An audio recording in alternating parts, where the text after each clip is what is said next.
50 do livro Império Romano, capítulo 8. Tô morrendo. Nós estamos aqui, ó, nesse tema aqui, ó, Império Romano. E essa imagem que a gente tem na sua página 50, ela é a maquete, né? A maquete ali de Roma no período imperial. Olha que linda, muito perfeita. A gente vê o Coliseu. É o Olha, Coliseu. é o Coliseu, esse aqui, ó, bem no centro é o Coliseu. A Ai, gente que vê, lindo! é lindo. Aqui o Coliseu ele tá inteiro, né, na maquete. A gente vê até, ó, isso aqui são as estátuas que são levantadas nas praças centrais, né? A gente vê a arquitetura das casas, a gente vê o local de reunião, a gente vê, gente, é muito legal, muito legal. Então a gente consegue ver que o poder de Roma foi consolidado com base no quê? Com base na força do exército. Isso a gente viu nas outras aulas, eu até me vesti de general romano para que vocês consolidassem essa ideia. E a gente percebe também que a civilização romana, ela trouxe o quê? Ela trouxe um sentimento, uma visão da capacidade que eles tinham de resolver problemas de maneira muito prática, de maneira muito rápida, né? Eles eram empreendedores, por exemplo, a urbanização das cidades, a construção das estradas eram muito bem feitas, os aquedutos, que são um sistema de irrigação que era colocado na distribuição de água dentro das cidades. Então, depois que a gente conseguiu assimilar a derrota da cidade de Cartago, a gente conseguiu ver que Roma não é simplesmente uma força bélica muito forte, né? Um poder de guerra muito forte, mas também um poder de administração, um poder administrativo também muito poderoso, certo? Aqui, na página 51, a gente vai ter o quê? A gente vai ter os primeiros anos do Império Romano, certo? No final da República, por exemplo, o Otávio, que era sobrinho do Júlio César, né? Ele venceu as batalhas junto aí com os generais aí Lépido e Marco Antônio. Tá? A gente lembra que na aula passada a gente falou sobre o sistema antigo, né, que governava dentro da República, que era o triunvirato, né? Então a gente lembra também que o primeiro triunvirato, que era composto aí por Júlio César, né, ele assim acabou não subsistindo, e aí depois a gente percebeu que o segundo triunvirato começou a incidir. Só que houve um período da história em que Otávio, o sobrinho do Júlio César, começou a governar Roma sozinho, né?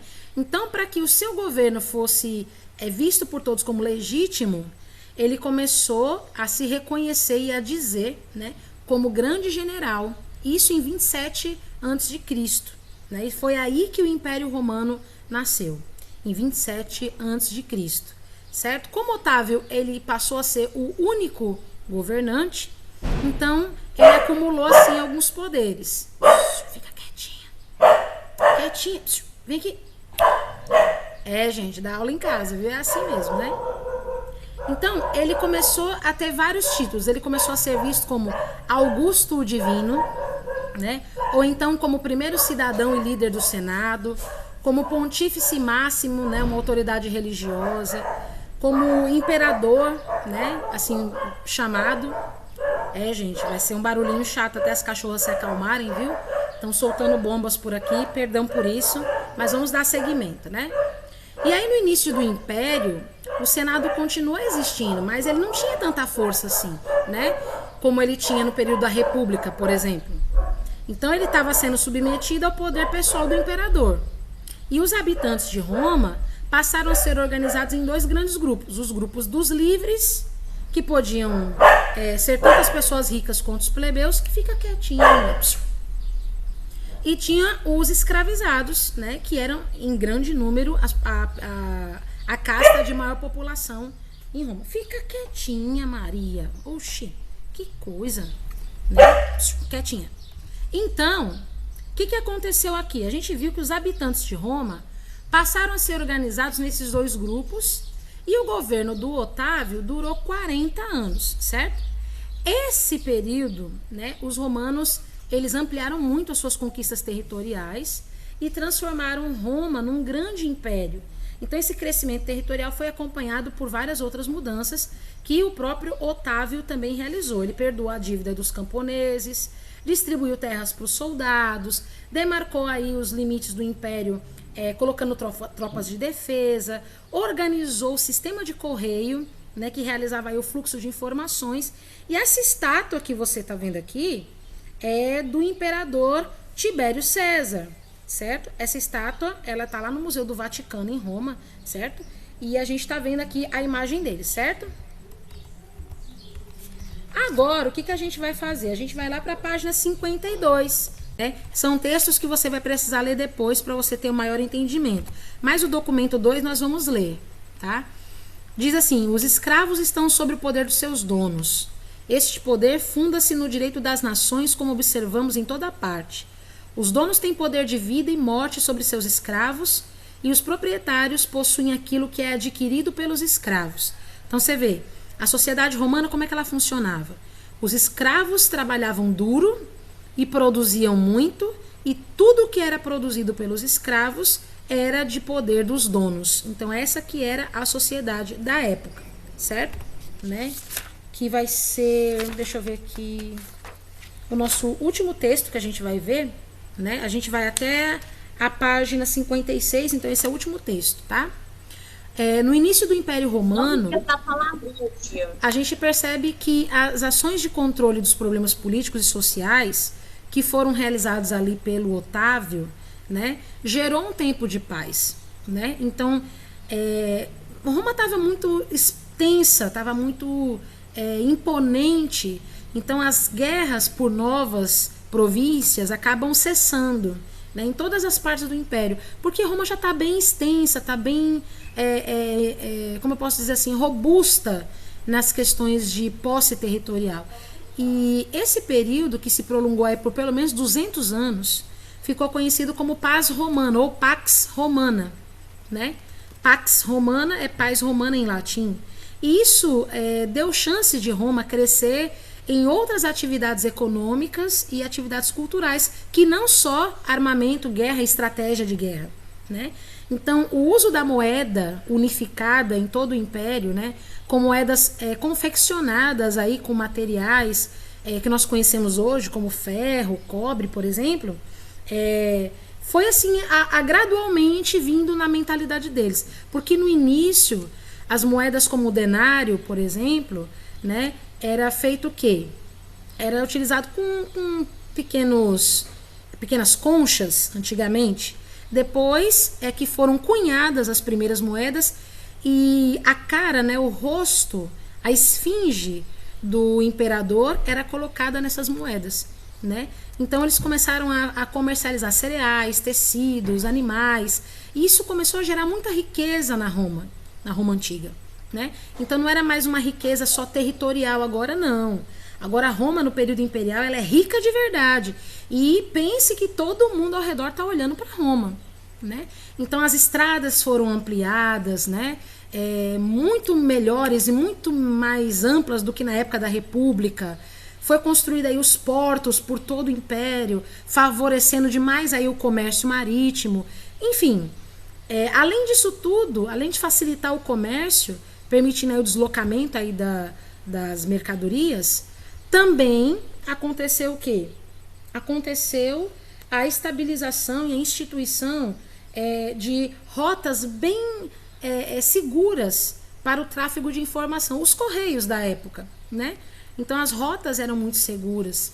E uma das construções mais impressionantes que aconteceu nessa época, né, foi a construção do anfiteatro, né, que foi o Coliseu, né? Então nessa época aqui, as cidades romanas, elas eram exemplos de cidade planejada, perfeitamente regular, com ruas bem largas, ruas paralelas, ruas bem organizadinhas, arborizadas, sabe? Então Roma era limpa, organizada, rica e imensa nesse período, certo? Alguém tem aqui alguma dúvida? Enquanto a gente observa o Coliseu, alguém tem alguma dúvida? Roma Só foi se tornou que uma era das bem cidades bonito. mais lindas, tia. Linda. Gente, que coisa Você linda. tá falando, meu Deus, eu queria morar lá. É linda. Não, agora não, Roma, que agora não por causa da tia. pandemia. Agora não, né? Roma tá na Tia. Itália, cuidado. Queria morar em Los Daqui a 2 Angeles, anos vamos. Paris. Roma tá na Itália, cuidado. Roma tá na Itália. Queria morar em Roma. Vocês já ouviram falar de bigas e quadribigas? Já ouviram falar disso? Entendeu o que é? Biga. Sabe aqueles carrinhos que eram colocados assim, emparelhados em cavalos e as pessoas subiam em cima e ficavam de pé naqueles carrinhos durante as guerras? A biga é isso tia. aqui, ó. Oi. Ei, tia, Oi. imagine você viajar com um cavalo em pé. Roma, ela era assim sinônimo de perfeição. Gente, olha que imagem bonita. Aqui nessa imagem aqui, ó, nessa parte aqui em cima, você vê a maquete do Coliseu. Aqui as arquibancadas, onde todo mundo sentava, a entrada do Coliseu. Aqui você vê o Coliseu hoje, como ele é hoje. É lindo, gente. É muito lindo isso aqui. Tem uma réplica do Coliseu bem pertinho da gente aqui, na cidade de Alto Santo. Quem já foi para Alto Santo já viu. Em Alto Santo Eu tem. já fui, tia. É lindo. É muito bonito. E ela Então, trabalha lá. pois é, nessa época É claro, aqui, Paulo ir pra algum canto é muito raro. Meu Deus. Nossa, meu Deus. Meu Deus. então, Perguntar. Diz já foi pra Paris? Já foi pra Paris. você sabe Não, por que porque que minha tia tinham? mora lá, então às vezes eu vou pra lá visitar ela. Você sabe por que que Mas tinham hoje as você vai pra bigas? Fortaleza. Olha aqui. Sabe por que que tinham as bigas? As bigas, elas eram esses carrinhos que eu mostrei pra vocês, puxados por 2 cavalos, né? Ou então as quadribigas, que é o mesmo carrinho. Ó, presta atenção aqui a diferença. As quadribigas, elas são carrinhos iguaizinhos, só que são puxados por 4 cavalos, certo? E aí, eles faziam corridas dentro do Coliseu, certo? Esses lugares aqui, eles eram chamados de circo, certo? Na época aqui, nessa época que eu tô falando pra você, o Coliseu, ele era chamado de circo. Por quê? Porque ele tinha as arquibancadas para agrupar aí, né? Aliás, não é nem agrupar, é receber várias pessoas, né? E ele era chamado de um circo máximo. Ele podia receber 250 mil pessoas. Era o maior espaço que tinha para fazer corridas em todo o império. E as pessoas livres também podiam participar, né? Era feito aqui evento cívico, evento religioso, procissão, festa, tudo era feito aqui, né? E a gente vê que na Roma antiga, né, isso era representado através do quê? Dos grandes murais, né? Olha aí que bonito. Você vê aqui representação aí da corrida de bigas, né? Que isso representava um marco, né? Na postura do italiano romano, né? Então você imagina uma cidade bonita, bem organizada, bem planejada, rica e com um vasto território. Roma antiga era tudo que os outros impérios do mundo contemporâneo queriam, mas não podiam ter. Por quê? Vocês vão ver nas próximas aulas, né? Então aqui tá o circo romano, né? Como vocês podem ver, ó, aqui, ó, circos máximos. Não perca, Circos novela máximos. Telecine no SBT, às 9h30 da noite. Pra quê, mano? Tem que botar na geladeira, senão que vai botar no fogo. Que pode passar por cima. Ah, muito. É minha filha, viu, gente? Tá, eu entendi. Último assunto. Plástico, não é de vidro. Eu tô parando de olhar pra você, pra ver se não aparece a palavra. Última coisa que a gente vai falar é sobre os termas, certo? O que são as casas termais? São casas de banho público, onde os moradores de Roma poderiam ir tomar banho. E outras cidades também poderiam ir, né? Na parte interna das termas ficavam as piscinas. Tinha piscina de banho frio, piscina de banho morno, além dos vestiários, né? Então tinha as banheironas, né? As piscinonas bem grandonas, sala de massagem, restaurante, biblioteca, comércio. E tinha horário separado para homens e horário separado para mulheres, para eles poderem frequentar os espaços separadamente, tá? Porque eles vão ficar nu, né, lá dentro. Então era um lugar que tinha muita gente que vendia comida, vendia bebida, né? Era um lugar que atraía muita Era multidão. tipo um spa. É, tipo um spa, tipo arte clube, né? Que vai todo mundo no fim de semana e tal, toma aquele banhozinho legal.